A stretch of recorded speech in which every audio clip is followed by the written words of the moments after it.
Welcome to the federal Andhra Pradesh. Tungabhadra నదిపై కొత్తగా నిర్మించిన గేట్లను ఈ నెల 25వ తేదీన ప్రారంభించేందుకు కర్ణాటక ప్రభుత్వం నిర్ణయించింది. ఆ కార్యక్రమానికి తెలంగాణ ముఖ్యమంత్రి రేవంత్ రెడ్డి, ఆంధ్రప్రదేశ్ ముఖ్యమంత్రి చంద్రబాబు నాయుడులకు కూడా ఆహ్వానం పంపారు. కర్ణాటక ముఖ్యమంత్రితో పాటు ఈ ఇద్దరు ముఖ్యమంత్రులు కూడా కర్ణాటకలో జరిగే తుంగభద్ర డ్యామ్ కార్యక్రమంలో పాల్గొంటారు. అయితే ఈ ముగ్గురు ముఖ్యమంత్రులు డ్యామ్ గేట్ల ప్రారంభోత్సవం సందర్భంగా ఏమి చెప్తారు, ఏమి జరుగుతుంది, ప్రజలకు సందేశం ఏమిస్తారనేదే ఇక్కడ ప్రధానమైనటువంటి చర్చ.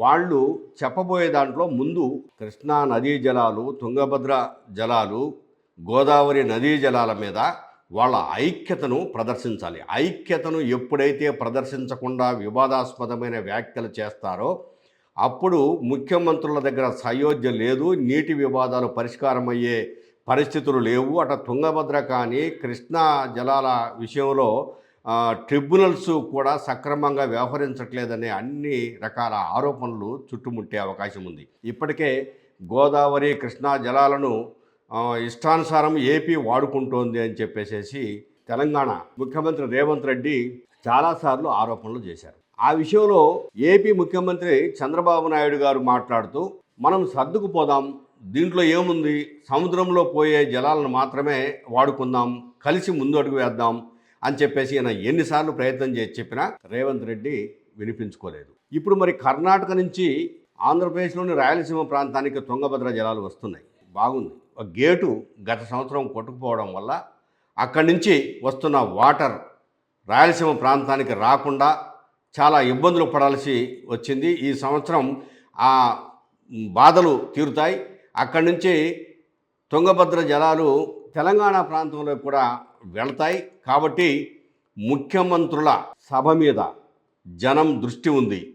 వివాదాలను పరిష్కరిస్తారా, పరిష్కరించే దిశగా మాట్లాడతారా, లేదు వివాదాలను ఎక్కువగా తెచ్చుకునే విధంగా మాట్లాడతారా? కర్ణాటక తెలంగాణ సీఎంలు ఇద్దరు కూడా కాంగ్రెస్కు అనుకూలంగా మాట్లాడి ఎన్డీఏ ప్రతినిధులను ఏమైనా రెచ్చగొడతారా?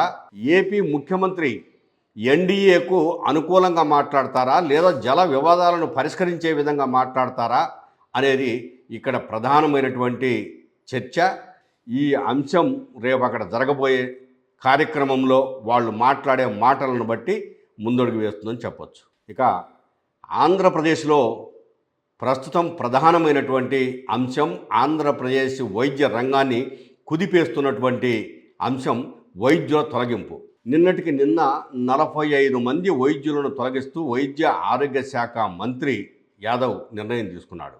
ఆ తర్వాత ఇంకో 45 మంది రాజీనామాలు చేసేందుకు సిద్ధంగా ఉన్నారు. వాళ్ళు 15 మంది ఇప్పటికే రాజీనామా చేశారు. ఇంకో 28 మంది వరకు వాళ్ళ మీద విచారణ జరుగుతుంది. 11 మంది సీనియర్ వైద్యాధికారులను విచారణ అధికారులుగా నియమించారు. అసలు ఈ పరిస్థితి ఏంటి, ఎందుకు ఈ పరిస్థితి వచ్చింది అనేది ఆంధ్రప్రదేశ్లో ప్రధానమైనటువంటి చర్చ.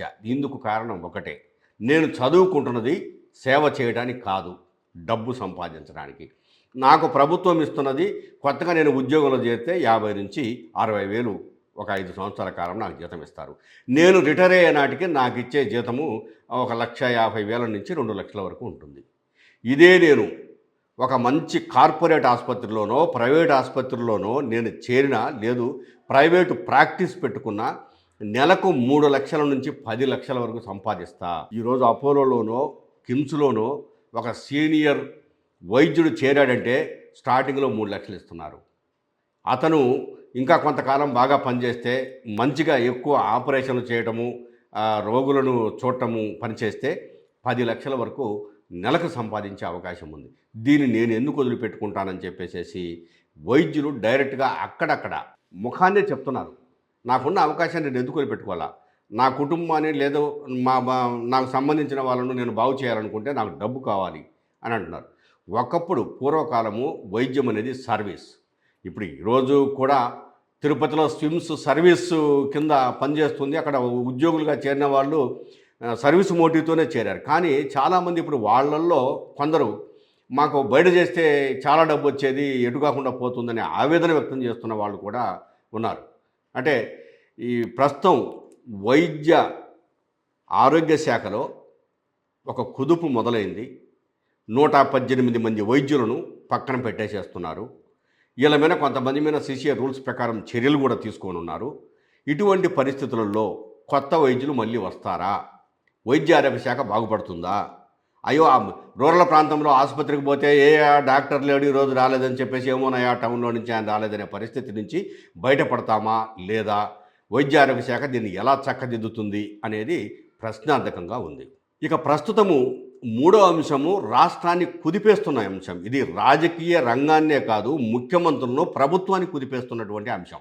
ఇద్దరు వ్యక్తులు ఈ రాష్ట్రంలో, ఒక వ్యక్తి సుమారు నెల రోజులుగా కనిపించకుండా వెళ్ళిపోతే, మాయమైపోతే, ఒక పాప జ్ఞానేశ్వరి, ఈ పాప దాదాపు 12 రోజుల నుంచి కనిపించడం లేదు. తూర్పుగోదావరి జిల్లా తుని మండలంలో ఆ పాప 12 రోజులుగా కనిపించకుండా పోయింది అని చెప్పేసానంటే, అంటే పోలీసులు అన్ని బృందాలు, అటవీ శాఖ కానీ, పోలీస్ శాఖ కానీ, ఫైర్ డిపార్ట్మెంట్ కానీ, ఇంకా ఎన్డీఆర్ఎఫ్ బృందాలు కానీ, వీళ్ళందరూ కూడాను ఆ పాప కోసం వెతుకుతున్నారు. కానీ ఆసూకీ లేదు.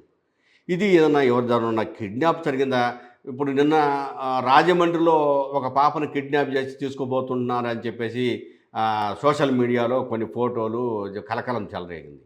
నిజంగా అంటే ఇది ఒక జామాయిల తోటలో తల్లిదండ్రులు ఆ తోటలో ఉంటున్నారు. ఆ పాపతో పాటు ఒక కుక్క కూడా ఆ రోజు మాయమైపోయారు 12 రోజుల క్రితం. ఈ రోజు వరకు కనిపించలేదు. కారణాలు ఏమైనా హోంమంత్రి కూడా నిన్న వెళ్ళారు అక్కడికి. ఆ తల్లిదండ్రులను ఓదార్చారు. మీకేం కాదు, మేము పాపను ఎత్తి పెడతామని చెప్తున్నారు. వాళ్లకు 12 రోజులుగా శోకం తప్ప రెండోది లేదు. తిండి లేదు, బాధలున్నాయి. ఇక ఈ సాయి కృష్ణ విషయానికైతే, కృష్ణలంక ఇతను మార్కాపురంలో ఒక ఆసుపత్రిలో పనిచేస్తుండగా పోలీసులు పోయి రాత్రికి రాత్రి పట్టుకొచ్చిన పోలీసులు సాయి కృష్ణను కొట్టారు.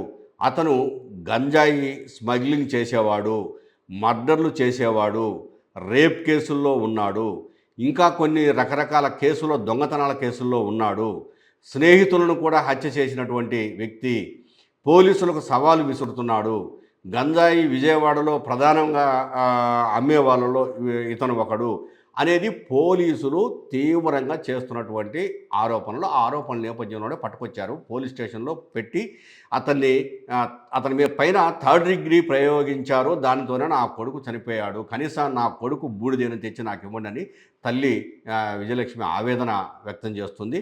మరి ఆమె ఆవేదన ప్రకారము హెబియస్ కార్పస్ పిటిషన్ హైకోర్టులో దాఖలైంది.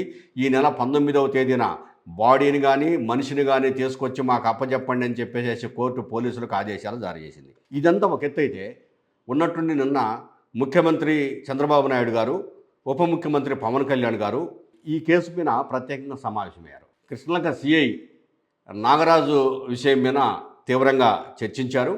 నాగరాజును ముందు వీఆర్లోకి పెట్టారు. నిన్న ముఖ్యమంత్రి ఉప ముఖ్యమంత్రి కూర్చొని చర్చించిన తర్వాత ఆయనను సస్పెండ్ చేస్తూ ఆదేశాలు జారీ చేశారు. అయితే ఇప్పుడు తల్లితో పాటు ఇంకొంతమంది లాయర్లు వీళ్ళందరూ కోరుతున్నది ఏంటంటే, అస్సలు కృష్ణలంక పోలీస్ స్టేషన్లో ఉన్నటువంటి పోలీసులు అందరూ బాధ్యులే, ఈ కేసులో మొత్తాన్ని సస్పెండ్ చేయాల్సిందే, వాళ్ళ మీద విచారణ జరగాల్సిందే, మా కుటుంబానికి న్యాయం జరగాల్సిందే, తప్పు చేసిన వాడిని శిక్షించడానికి న్యాయస్థానం ఉంది, చట్టంగా నువ్వు తీసుకొచ్చిన వాడివి కోర్టుకు పంపకుండా అన్యాయంగా మా కొడుకును చంపేశారని తల్లిదండ్రులు, బంధువులు వీళ్ళందరూ, పైగా ఇందులో కులం రంగు కూడా బయటకు వచ్చేసింది. కాపు యువకుడు రాధారంగా మిత్రమండలి నాయకుడైనటువంటి వాళ్ళ బాబాయి కూడా ఆరోపణ చేస్తూ మా బాబుని ఎక్కడ ఏం చేశారో చెప్పండి అని పోలీసులను నిలదీస్తూ, ఉప ముఖ్యమంత్రి ఉండి మాకు ఉపయోగం ఏంటి, ఆయన వల్ల మా కులం వాళ్ళకి అన్యాయం జరుగుతూ ఉంది అని చెప్పేసి చాలామంది ఈ విషయం మీద గట్టిగానే మాట్లాడటము ఇవన్నీ జరిగాయి. ప్రస్తుతము 2 మిస్సింగ్ కేసులు, ఒకరేమో లాకప్ డెత్ అంటున్నారు, ఇంకో పాప ఏమో కనిపించకుండా పోయింది. ఈ 2 మిస్సింగ్ కేసుల్లో అటు హోం మంత్రిత్వ శాఖ, ఇటు ప్రభుత్వము, లేకపోతే ఉప ముఖ్యమంత్రి కార్యాలయము అందరూ కూడా మల్లగుల్లాలు పడుతున్నారు. పోలీసుల్లో సిఐని సస్పెండ్ చేశారంటే సస్పెక్టెడ్ పోలీసెస్ అనే ఒక ముద్ర వాళ్ళ మీద పడిపోయింది. ఇక్కడ తప్పు పోలీసుల ద్వారానే జరిగింది అనేది ప్రజల్లో జరుగుతున్నటువంటి చర్చ. మొత్తం మీద ఆంధ్రప్రదేశ్ రాష్ట్రంలో ఈరోజు చూస్తే జరుగుతున్న పరిణామాలు చాలా ఆసక్తికరంగా ఉన్నాయి. రేపు మళ్ళీ కలుద్దాం.